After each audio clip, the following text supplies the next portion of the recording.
আসসালামু আলাইকুম ওয়া রাহমাতুল্লাহি তাআলা ওয়া বারাকাতুহু ইন্নাল হামদালিল্লাহ ওয়াসসালাতু ওয়াসসালামু আলা রাসূলিল্লাহ বা'দ ফাউযু বিল্লাহি মিনাশ শাইতানির রাজীম বিসমিল্লাহির রহমানির রহিম আর-রিজালু কাওয়ামুনা 'আলান নিসা ওয়া ক্বালা আইযান হুন্না লিবাসুল লাকুম ওয়া আনতুম লিবাসুল লাহুন্না সাদাকাল্লাহুল আযীম।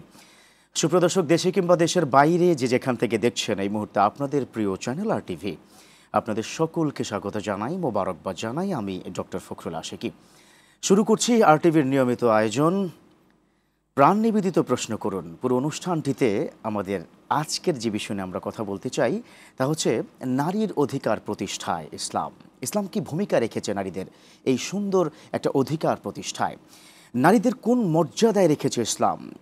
আইমে জাহিলিয়াতের যুগের পর থেকে আজও পর্যন্ত সর্বোচ্চ সম্মান যে নারীকে দেওয়া হয়েছে তার খুঁটিনাটি বিভিন্ন বিষয় নিয়ে আজ আমরা কথা বলতে চাইব। এবং অবশ্যই আপনাদের যে কোনো প্রশ্ন যদি আপনারা করতে চান, স্ক্রিনে কিন্তু একটি নাম্বার দেওয়া রয়েছে, সেই নাম্বারে আপনারা ফোন করুন। পাশাপাশি আপনারা যদি ফেসবুক পেজে আমাদের প্রশ্ন করতে চান তাহলে এক্ষুনি আর টিভির ফেসবুক পেজে ঢুকে যান, সেখান থেকে আপনার কথাগুলো আপনি জিজ্ঞেস করতে পারেন আমাদের কাছে। আপনাদের যে কোনো প্রশ্নের সমাধান এবং আজকের বিষয় যিনি কথা বলবেন, এদেশের লাখো ইমামের যিনি প্রতিনিধিত্ব করছেন, ফজিলাতুশ শেখ বাংলাদেশ ইমাম সমিতির সভাপতি হাফিজ মাওলানা লুৎফুর রহমান হাফিজাহুল্লাহ। আসসালামু আলাইকুম। ওয়ালাইকুম আসসালাম ওয়া রাহমাতুল্লাহি ওয়া বারাকাতুহু। কেমন আছেন আপনি? আলহামদুলিল্লাহ রাব্বিল আলামিন, ভালো আছি। আপনি কেমন আছেন? আল্লাহ শুকরিয়া আদায় করছি। আমি দুটো আয়াত কিন্তু শুরুতে তেলাওয়াত করেছি। প্রথম হচ্ছে আর-রিজালু কাওয়ামুনা 'আলান নিসা, আরেকটি বলেছি হুন্না লিবাসুন লাকুম ওয়া আনতুম লিবাসুন লাহুন্না। পুরো কোরআনের মধ্যে রব্বে কারীম সূরাতুন নিসা নামে একটা সূরাকে নাজিল করেছে। এতগুলো সম্মান দেওয়ার পরেও যদি আমরা নারীদের অধিকার বারবার বলতে থাকি, তাহলে কি ইসলামকে ছোট করা হলো কিনা? তার আগে যদি আপনি একটু বলতেন ইসলাম নারীর কি কি অধিকার দিয়েছে। বিসমিল্লাহির রহমানির রহিম, নাহমাদুহু নুসাল্লি আলা রাসূলিল কারীম, আম্মা বা'দ। ধন্যবাদ আপনাকে। ইসলাম একমাত্র ইসলামই নারীর মর্যাদা দিয়েছেন। মাশাআল্লাহ। নারীর অধিকার, মর্যাদা, সম্মান, ইজ্জত বলতে যা কিছু বোঝায় এই পৃথিবীর মধ্যে শুধুমাত্র এক ইসলামই তার গ্যারান্টি দিয়েছে। ১৫০০ বছর আগে, প্রায় ১৫০০ বছর আগে রাসূলুল্লাহ সাল্লাল্লাহু আলাইহি ওয়াসাল্লাম তা ইসলাম নারীকে পরিপূর্ণ মর্যাদা দিয়েছেন, অধিকারের গ্যারান্টি দিয়েছেন। একমাত্র আর পৃথিবীতে কোনো ধর্ম পারেনি। আচ্ছা। একজন নারীকে কন্যা হিসাবে, বধূ হিসাবে, মাতা হিসাবে তিনটা কাল একজন নারীর, এই তিনটা সময়ের পরিপূর্ণ দিয়েছেন। একজন কন্যাকে দিয়েছেন, রাসূলুল্লাহ সাল্লাল্লাহু আলাইহি ওয়াসাল্লাম বলেছেন যে যখন কন্যা সন্তান হয়, একদম স্পেসিফিক তিনি কন্যা সন্তানকে উল্লেখ করেই বলেছেন, সেই সন্তানকে যে লালন পালন করে তার ঘরের মধ্যে আল্লাহ রাব্বুল আলামিন একজন রহমতি ফেরেশতা দান করেন। চারটি কাজে আল্লাহ মহা খুশি হয়, তার মধ্যে একটা হচ্ছে যার ঘরে কন্যা সন্তান দেয় আল্লাহ সবচেয়ে বেশি খুশি হয়। নবীজি বলেছেন যার প্রথম সন্তান কন্যা সে ভাগ্যবতী। মাশাআল্লাহ। এবং নবীজি সাল্লাল্লাহু আলাইহি সাল্লাম তার কন্যা ফাতেমাতুজ জাহরা রাদিয়াল্লাহু তাআলা আনহাকে এত ভালোবাসতেন, কোথাও রাসূলুল্লাহ সাল্লাল্লাহু আলাইহি ওয়াসাল্লাম গেলে তার সাথে সর্বশেষ দেখা করতেন, কোথাও থেকে আসলে তার সাথে প্রথম দেখা করতেন এবং হাদিয়া তোহফা তাকে দিয়েই শুরু করতেন। মাশাআল্লাহ। বিশ্বনবী এই কথাও বলেছেন যে দুটো সন্তান যার ঘরে থাকবে সুন্দর করে দ্বীনি শিক্ষা দিয়ে পাত্রস্থ করলে দাখালাল্লাহু ফিল জান্নাহ, রব্বুল কারীম তাকে জান্নাত দিয়ে দেবেন। একজন নারী, একজন মানুষের একজন মেয়ে যদি থাকে, আর আপনি যেটা বলেছেন হাদিস সম্মত যে সৎপাত্রস্থ করলো, সুশিক্ষা দিল, সুন্দরভাবে তাকে লালন পালন করলো, এরকম একাধিক, একটা না দুইটা তিনটা চারটা একজনের কন্যা থাকলে চারোটা যদি এরকম করে তো চারটা জান্নাতি পাবে। হ্যাঁ মাশাআল্লাহ। আল্লাহ। তাহলে কন্যা হিসেবে এ হলো একদম ক্ষুদ্র একটা অংশ আমি আপনার সামনে বর্ণনা করলাম শ্রোতাদেরকে। এবার বধূ হিসেবে একজন বধূকে সর্বপ্রথম তাকে সর্বোচ্চ মর্যাদা দেনমোহর থেকে শুরু করে এবং তার পোশাক আদি, তার খাবার দাবার, তার মানে তাকে টেক কেয়ার করা একজন পুরুষের জন্য পরিপূর্ণ মর্যাদা সম্পন্ন অধিকার দিয়েছেন। শুধু অধিকার না, অধিকারটা খুব সম্মানজনকভাবে, সম্মানিতভাবে এটাকে আদায় করতে হবে। এভাবে ভরপুর বেঁচে থাকাটাই জীবন, আর জীবনের স্বাদের অনিবার্য সঙ্গী প্রাণ। আচ্ছা, মোহরানার যে ফরম্যাটটা, বিশ্ব ইতিহাসে যদি আমরা দেখি কখনোই পুরুষকে নারী কখনো মোহরানা দেয় না। আজকে সম অধিকারের কথা যদি বলা হয় তাহলে তো উনি দিবেন ৫ লাখ, উনি দিবেন ৫ লাখ, বিষয়টা তো এরকম হওয়ার কথা। কিন্তু ইসলাম বলছে না, তুমি নারীকে দাও যার কোনো সম অধিকার না, এটা তো মর্যাদা। অথবা এই যে তারা বলে যে সম অধিকার হলে এই যে আপনি বললেন যে মহারণা তলে ডিভাইড করা হোক, পুরুষেরও 50%, নারীরও 50% দেওয়া হোক। দুইজনই তো লেখাপড়া করেছেন, দুই বাবার সন্তান, একজন ছেলে একজন মেয়ে। একজন পুরুষ 3 মণ মানে মনে মনে অথবা 1 মণ 1.5 মণ এরকম বোঝা বহন করে, সে লেবার করে, একজন নারী সেটা পারবে কিনা পারে না। একজন পুরুষ যেমনিভাবে হাওড় অঞ্চলে, তারপরে জমিনে চাষাবাদ থেকে শুরু করে, তারপরে বিভিন্ন পৃথিবীর অনেক দেশে যে সমস্ত মরুভূমি রয়েছে, প্রচণ্ড উত্তপ্ত রৌদ্র, পাহাড়ি অঞ্চল, সব জায়গায় তো তাহলে নারী পুরুষ সমান অধিকারে কাজ করতে হবে। এগুলি ঠিক না। আজকে নারীর অধিকারের নামে যারা করছে, এরা আক্ষরিক ইসলামের কোনো জ্ঞান নেই। তারা পাশ্চাত্য সভ্যতাকে লালন পালন করেন, তারা ধারণ করেন, সেজন্য নারীর অধিকার চান। অথচ আল্লাহ পাক বলছেন, মান আমিলা সালিহাম মিন যাকারিন আও উনসা ওয়া হুয়া মুমিন, নারী হোক পুরুষ হোক, যে ভালো আমল করবে ফাউলাইকা ইয়াদখুলুনাল জান্নাতা ইউরযাকুনা ফিহা বিগাইরি হিসাব। এখানে সবার জান্নাতের কথা বলা হয়েছে। আমাদের অনলাইনে কিন্তু অনেকগুলো প্রশ্ন এসে গেছে, আমরা একটু প্রশ্নগুলো এক পর্যায়ে দেওয়া শুরু করি। প্রথমেই যিনি প্রশ্ন করেছেন যে আমাদের সমাজে প্রচলিত যেই আইনটি রয়েছে কিংবা ইসলাম যেটা দিয়েছে, তো হচ্ছে পুরুষ যদি 1 টাকা পায়, নারী পাবে তার অর্ধেক, কিংবা পুরুষ 2 টাকা পেলে নারী পাবে 1 টাকা। তো এটাকে কি অধিকারের মধ্যে পড়ে কিনা, নাকি অধিকার ভঙ্গ করা হয়েছে? না, কিভাবে 1 টাকা পাবে মানে কি, মানে শরীয়তের কোনো সম্পদের ক্ষেত্রে? সম্পদের কথাই বলছি। সম্পদের কথা যদি বলে, দেখুন নারীকে ইসলাম এখানেও বেশি দিয়েছে। নারীরা এটা অ্যানালাইসিস বা স্টাডি না করার কারণে আজকাল আমাদের কাছে নারীবাদীরা জিজ্ঞেস করে না যে আপনি একটু বুঝান, আমাদেরকে বুঝিয়ে বলুন, ব্যাখ্যা দিন যে কিভাবে আমরা ঠকলাম অথবা জিতলাম। আমাদের কাছে আসে না। তারা নিজেরা একটা প্লেকার্ড তৈরি করে বিভিন্ন জায়গায় বসে যায়, বিভিন্ন জায়গায় তারা এই আওয়াজগুলি তোলে। একজন নারী, কোরআনুল কারীমের মধ্যে ইউসিকুমুল্লাহু ফি আওলাদিকুম লিযাকারি মিসলু হাজ্জিল উনসায়াইন, এখানে পুরুষকে 2 অংশ, সে অপেক্ষা নারীকে 1 অংশ দেওয়ার কথা এই জন্য বলা হয়েছে। নারী দেনমোহর পাবে, নারী স্বামীর কাছ থেকে সম্পদ পাবে, কত দিক থেকে পাচ্ছে, বাবার কাছ থেকে পাবে, মায়ের সম্পদ পাবে। তো এই সব মিলিয়ে এটা হবে। পুরুষকে একটু কেন কম দেওয়া হয়েছে, মানে ভাইকে কম দেওয়ার উদ্দেশ্য হচ্ছে ভাইও একজন নারীকে নিয়ে আসবেন তার বধূ হিসাবে, সেখানে তাকে দেনমোহর দিতে হবে। এরপরে ভাই বোন যদি কোনো প্রবলেমে পড়ে, ক্রাইসিসে পড়ে যায়, তালাকপ্রাপ্ত হন বা কোনো ধরনের কোনো বিপদে পড়ে যান, তা ভাইকেই সহযোগিতা করতে হবে। ভাই তাকে একটু, সেজন্য ইসলাম তাকে একটু সমৃদ্ধ করার চেষ্টা করেছে। তারপর বিবাহ আদি যা কিছু আছে, অনেক সময় এক ঘরে থাকে না যে বাবা অনেক আগে কি মারা গেছে, বড় ভাইরা সাপোর্ট দিচ্ছে, পড়াশোনার খরচ করা, এট দ্য সেম টাইম বিবাহের ক্ষেত্রে একটা মোটা অঙ্কের টাকা দেওয়া, এই বিষয়গুলো কিন্তু পুরো তারপরও বোন কিন্তু তার হাজবেন্ড নিয়ে, তার সন্তান নিয়ে ভাইয়ের বাড়িতেই বারবার আসবেন। 2 ঈদে আসবেন, মাঝখানে আসবেন, রমজানে আসবেন, বিভিন্ন সময় আসবেন। ভাই যদি আর্থিকভাবে একটু সচ্ছল না থাকেন, তাহলে তার মান মর্যাদা এবং তাকে মর্যাদা কীভাবে ভাই দিবেন? আপনি যে একটা কথা বললেন, এটা ভীষণ কি ভালো লেগেছে, একটু স্পষ্ট হওয়া দরকার। আপনি প্রথমে বলছেন মোহরানা পাবে, একদিক থেকে নারী পাচ্ছে যেটা পুরুষ পাচ্ছে না। 2 নম্বর হচ্ছে বাবার সম্পদে সে পাবে, স্বামীর সম্পদ। 3 নম্বর হলো স্বামী, 4 নম্বর হচ্ছে মায়ের সম্পদ। তাহলে 4 দিক থেকে তো নারী জিতে গেল, তো হারলো কোথায়? না, আমরা তো মানে নারীবাদীরা তাদেরকে হারিয়ে দিচ্ছে মৌখিকভাবে। ইসলাম তো হারায়নি। ইসলাম মর্যাদা দিয়েছে একজন মাতাকে, পরিষ্কার করে রাসূলুল্লাহ সাল্লাল্লাহু আলাইহি ওয়াসাল্লাম বলেছেন তোমার মায়ের পদতলে জান্নাত, আল জান্নাতু তাহতা আকদামিল উম্মাহাত। এখন এখানে একটা কথা, সেখানে কিন্তু পুরুষদের কথা বলা হয়নি, বাবার কথা বলা হয়নি। এর চেয়ে সম্মান, এর চেয়ে অধিকার একজন নারীর কি আছে আমরা খুঁজে পাই না। আরও অনলাইনে অনেকগুলো প্রশ্ন এসেছে, তার মধ্যে একটা প্রশ্ন হচ্ছে, এটা একজন প্রশ্ন করেছে, আমাকে বলতেই হচ্ছে, তাদের একটা স্লোগান তুলে, দেহ আমার অনুমতি আমার, অর্থাৎ মানে প্রশ্নটা তো আপনি মনে হয় কি বুঝতে পেরেছেন, দেহ আমার আর এর সিদ্ধান্ত আমার। তো এই জাতীয় বিষয়গুলো আসলে কি, এবং এই বিষয়টা নিশ্চয়ই আপনি বলবেন, একটু স্বাধীনতার বিষয়টা, এবং এই প্রশ্নটা একটু ব্যাখ্যামূলক, কিন্তু সময় এসেছে ছোট্ট একটা বিরতি, তারপরে ইনশাআল্লাহ তাআলা। প্রিয় দর্শক, দেখছেন আপনাদের প্রিয় চ্যানেল RTV এবং RTVর নিয়মিত আয়োজন প্রাণ নিবেদিত প্রশ্ন করুন। ঠিক এই পর্যায়ে এই মুহূর্তে নিতে হচ্ছে ছোট্ট করে বিরতি। কোথাও যাবেন না, ফিরছি কিছুক্ষণের মধ্যেই।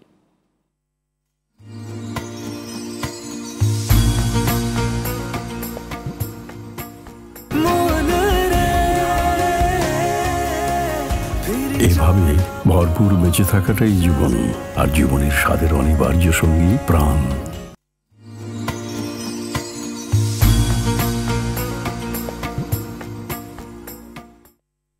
আলহামদুলিল্লাহ, প্রিয় দর্শক, ফিরে এলাম বিরতির পর। আমাদের সাথে থাকার জন্য ধন্যবাদ। দেখছেন আপনাদের প্রিয় চ্যানেল আরটিভির নিয়মিত আয়োজন প্রাণ নিবেদিত প্রশ্ন করুন। প্রিয় দর্শক, অনুষ্ঠানটিতে আমরা চেষ্টা করে থাকি আপনাদের প্রশ্নের জবাব দেওয়ার জন্য, পাশাপাশি একটি সমসাময়িক বিষয় নিয়ে কথা বলার চেষ্টা করে থাকি। আজও যে বিষয়ে আমরা কথা বলছিলাম ইতিমধ্যে, তা হচ্ছে ইসলামের নারীর অধিকার, অর্থাৎ নারীর অধিকার প্রদানে ইসলামের কি কি ভূমিকা রয়েছে। রয়েছেন আমাদের সাথে ফাদিলাতুল শেখ, দেশসেরা একজন আলেমে দ্বীন, হাফেজ মাওলানা লুৎফর রহমান হাফেজাহুল্লাহ। চলুন আমরা আবারও আলোচনায় ফিরে যাই। বিরতির পূর্বে একটি প্রশ্ন করেছিলাম, যে প্রশ্নটি অনলাইন থেকে এসেছে, দেহ আমার সিদ্ধান্ত আমার। এই কথাটা কি আমাদের স্বামী স্ত্রীর মধ্যে একটা কনফ্লিক্ট কিংবা একটা সংঘাত এদিকে কি ঠেলে দেয় কিনা, আপনি কি মনে করেন? নিশ্চয়ই। আপনি জানেন যে এটা একটা নারীবাদীদের একটা স্লোগান, স্বাধীনতার নামে। তো দেহ আমার সিদ্ধান্ত আমার, এটা যদি আমরা শরিয়া এবং জেনারেল দুই দিক থেকে যদি বিবেচনা করি, বিশ্লেষণ করি, তাহলে এভাবে প্রথমত শরিয়াতের দিক থেকে হলো দেহটা আমার না, এটা আল্লাহ আমাকে দিয়েছেন। মাশাআল্লাহ। আল্লাহ রাব্বুল আলামিন বলেছেন ওয়াজআলাকুম সামা ওয়াল আবসার, আল্লাহ চক্ষু কান সব আল্লাহ সৃষ্টি করেছেন।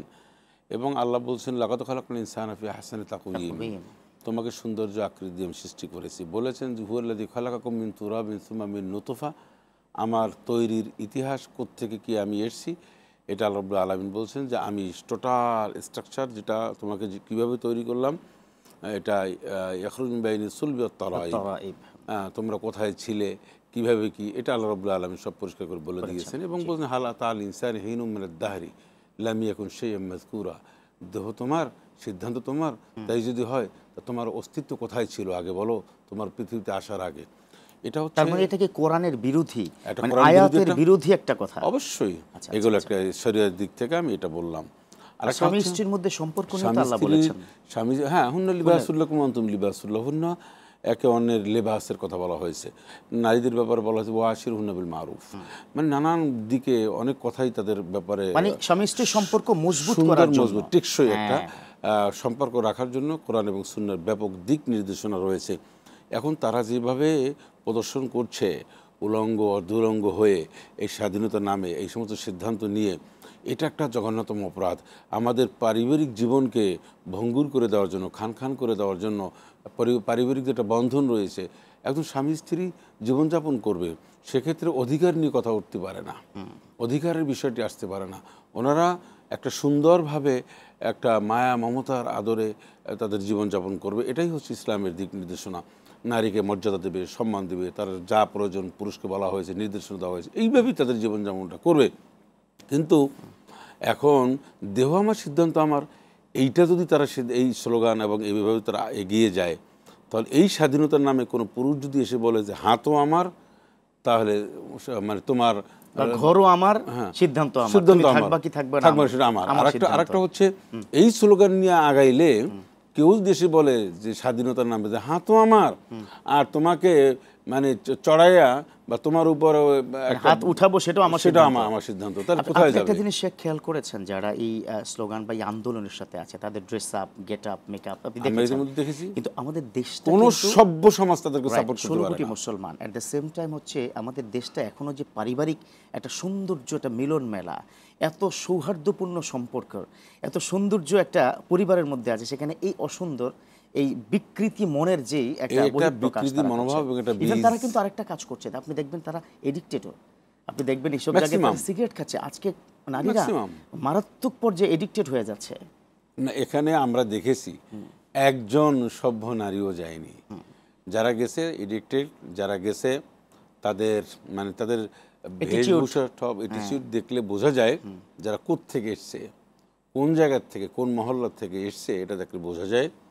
তাদের যারা লিড দিচ্ছে তারাও এই 70-80 বছর বয়সের সময় যেভাবে চলাফেরা করে, তাহলে তারা জীবন যৌবন যখন ছিল তখন কিভাবে করেছে, আল্লাহ হেফাজত করুক।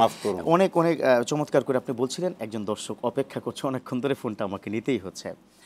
প্রিয় দর্শক, কে বলছেন, কোথা থেকে বলছেন, প্লিজ আপনার প্রশ্নটি করুন।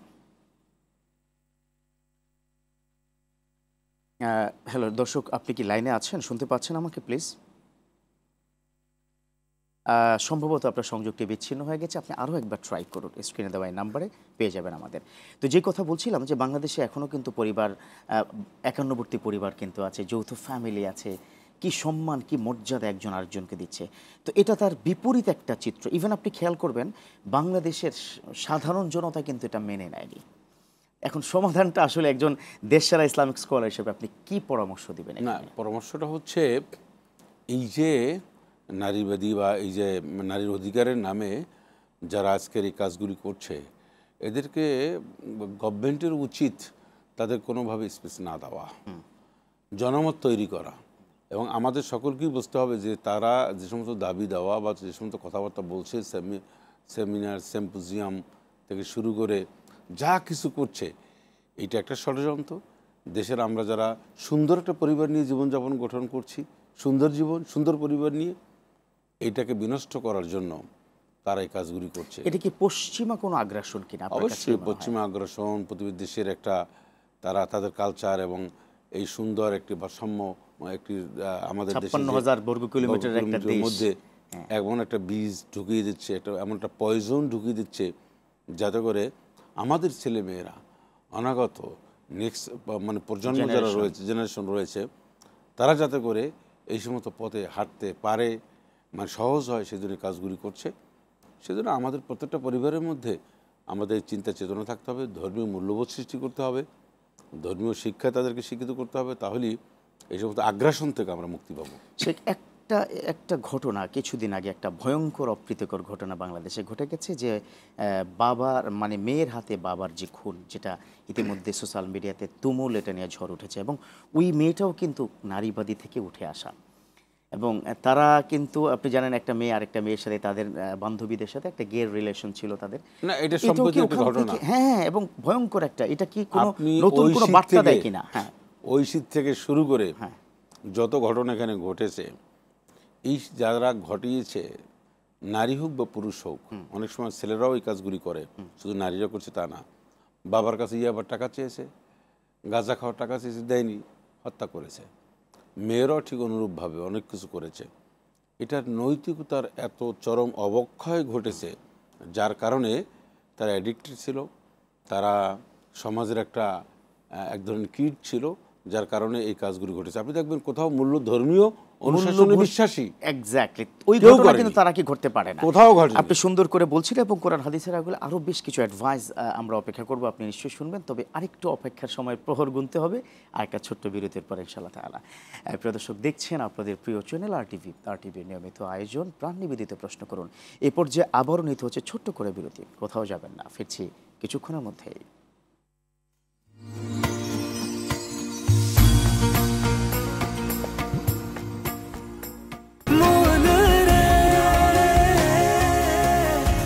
এভাবে ভরপুর বেঁচে থাকাটাই জীবন, আর জীবনের স্বাদের অনিবার্য সঙ্গী প্রাণ।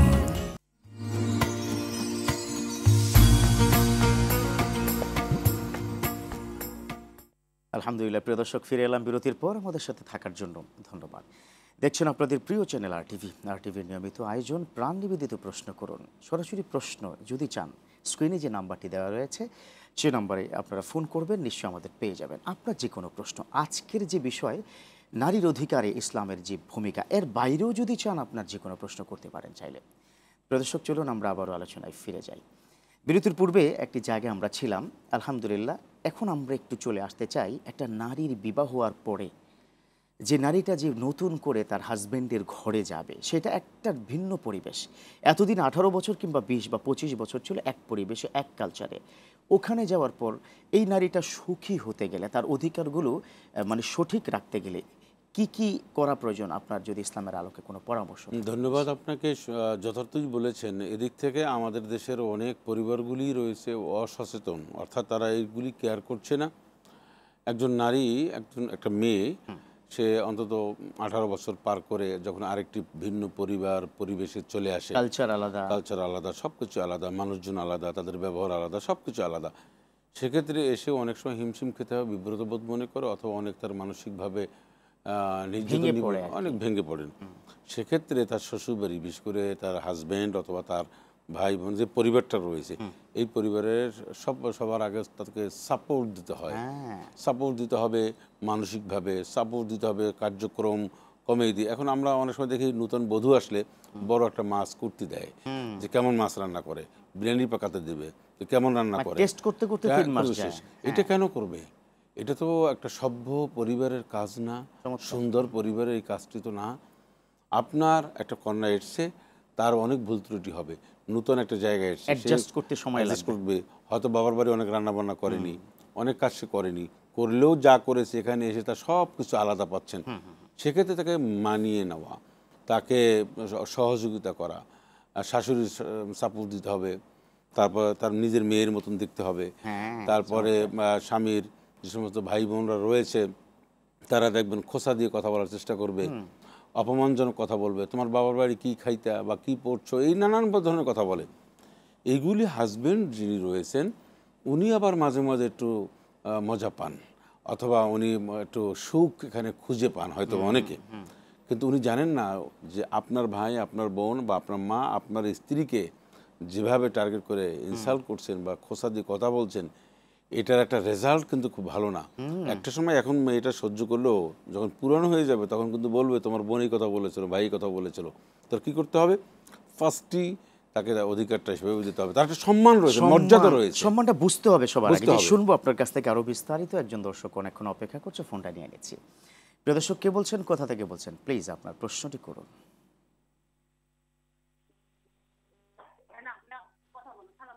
বোন আপনাকে, হ্যাঁ, ওয়ালাইকুম আসসালাম রাহমাতুল্লাহ। জি, প্রশ্নটি প্লিজ। আমার কি আমল করলে আমি ভালো হব? কি আমল করলে, ছোট্ট মনি প্রশ্ন করেছে, মানে বুঝতে পারিনি, আরেকবার একটু প্লিজ। এই আমার নাম রুকিয়া, আমার কি আমল করলে আমি সুস্থ হব? ও মাশাআল্লাহ, ওরে মা, কি চমৎকার প্রশ্ন করেছে। জি, ঠিক আছে মা, থাকো আমাদের সাথে, ইনশাআল্লাহ প্রশ্ন উত্তর পেয়ে যাবে। দেখছেন আপনাদের কত ভক্ত আছে, ছোট মানুষও কিন্তু আপনার কাছ থেকে জানতে চাচ্ছে কি আমল করবে ছোট্ট মানুষ। ছোট্ট মানুষের আমল হচ্ছে বাবা মার কথা শুনবে নাকি? সেটা তো আছি, অসুস্থ বোধহয়, আল্লাহ আমরা প্রথম দোয়া করি আল্লাহ পাক তাকে সুস্থতা দান করুন এবং মানে শাফায়ে কামেলা আজলা দান করুন। আর আল্লাহর কাছে বলবে, আর তুমি কি বলতে পারবে ওইজা মারি তুফাহু এশফিন, আমি একটু বেশি, একটু লম্বা হয়ে যাবে না? লম্বা হয়ে গেল। ইয়া শাফিয়াল আমরাদ, একটু আরেকবার বলে দেন। ইয়া শাফিয়াল আমরাদ, আরেকবার। ইয়া শাফিয়াল আমরাদ, এটা কতবার পড়বে? মানে যখনই সময় যখন পারবে পড়বে। মাশাআল্লাহ। আর সবচেয়ে বড় কথা, এত বাচ্চা মানুষ তো আল্লাহর কাছে আমলের মাধ্যমে সে সুস্থতা চাচ্ছেন, এটাই একটা তার জন্য বড় আমল, এটাই একটা বড় তার একটা। আল্লাহর প্রতি তাওয়াক্কুল করছে তো আল্লাহ। আলহামদুলিল্লাহ, আমরা খুব আশা করব আল্লাহ পাক তাকে ইনশাআল্লাহ। তবে তার মা এবং বাবাকে মনে কিছু আমল দেওয়া যেতে পারে, সূরা ফাতিহা। তার বাবা তাকে এখন অসুস্থতার যে ধরন কি আমরা জানি না, এমনি যে স্বাভাবিক অসুস্থ হয়ে থাকেন সেটা একটা, আর যদি দীর্ঘমেয়াদী বা প্রায় হন এবং কোন ধরনের অসুস্থতা, সূরা ফাতিহা হচ্ছে সূরাতুশ শিফা, এটা পরে ফু দিতে পারেন, এটা আমল করতে পারেন নামাজের পরে এটা পরে একটু পানিতে ফু দিয়ে 3 বার বা 7 বার পরে পানি খাওয়াতে পারেন, আল্লাহ ভালো করে দেবেন ইনশাআল্লাহ। আমরা যে জায়গাটিতে ছিলাম, যে এখানে সবচেয়ে বড় রোল প্লে করা দরকার স্বামীর। 3 জায়গায় মিথ্যা বলা যায় যাচ্ছে নিশ্চয়ই, দুজনের মাঝখানে স্বামী এখানে রোলটা ভালোভাবেই প্লে করবেন, এই জন্য যে তার স্ত্রী যাতে করে মর্যাদা নিয়ে সুন্দর একটা পরিবেশে থাকতে পারে। সেজন্য অনেক সময় আমরা অনেকেই ভুল করেছি বা ভুল করছে, স্বামী এটাকে কেয়ার করেন না। ভাই বোনের পক্ষ থেকে স্ত্রীকে অনেক সময় অনেক কিছু বলা হয়, আসলে এটা ঠিক না। তো সেক্ষেত্রে স্বামীর বড় ধরনের একটা ভূমিকা থাকা উচিত। তো মর্যাদার দিক থেকে, তাকে সার্বিকভাবে সহযোগিতা করার দিক থেকে, অনেক সময় মানুষের সাথে পরিচয় করার ক্ষেত্রে নানানভাবে এই যে ত্রুটিগুলি যে হয়, একজন নববধূর ত্রুটি হতেই পারে, এই ত্রুটিগুলি দিকে কোনোভাবে এটার প্রতি বড় করে না দেখা বা এই ভুল ত্রুটিগুলিকে শুধরিয়ে দেওয়া, আমলে না নেওয়া, এটা একটা বড় কাজ। অর্থাৎ তার একটা রোল প্লে করতে হবে, স্ত্রী এবং এদিকে পিতামাতা, ভাই বোন, তাদের পক্ষে, দুই পক্ষকে মেনটেন করা। আমরা অনলাইনে সর্বশেষ একটি প্রশ্ন আমরা দেখছি, বর্তমান সোশ্যাল মিডিয়াতে বিগত প্রায় 7-8 বছর বা 10 বছর ধরে কাপল ব্লক করা হয়, অর্থাৎ নিজের স্ত্রীকে জনগণের সামনে শো অফ করানো হয়, মানে নারীকে শো করা হয়। ওইটা ইসলাম আসলে কি করে? এতে ইনকামও কিন্তু হচ্ছে। আবার আমি আপনাকে বলি, আমার বুঝে আসে না যে একজন নারীকে কিভাবে তার স্বামী বেঁচে থাকতে শো অফ করে, নানানভাবে করে। তো আপনি যেটা বোঝেন সেটা করে, এক জায়গায় দাওয়াত খেতে গেলে, মার্কেটে, বিভিন্ন মানে জায়গায় প্রেজেন্ট করা হয়। প্রেজেন্ট করা হয়।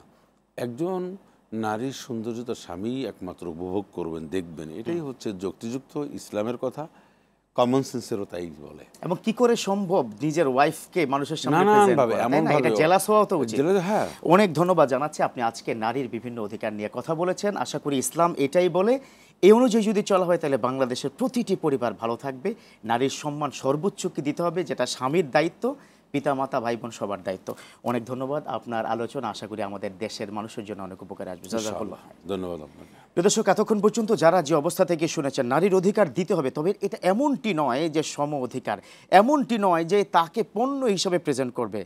তাকে সম্মান দিয়েছে ইসলাম সবচেয়ে বেশি। প্রিয় দর্শক, আজ এ পর্যন্তই। ভালো থাকবেন। প্রাণ নিবেদিত প্রশ্ন কোন অনুষ্ঠান নিয়ে আমরা আগামী সপ্তাহে আবার পৌঁছে যাব ইনশাআল্লাহ তাআলা। সবাই ভালো থাকবেন। আল্লাহ হাফেজ। আসসালামু আলাইকুম ওয়া রাহমাতুল্লাহ।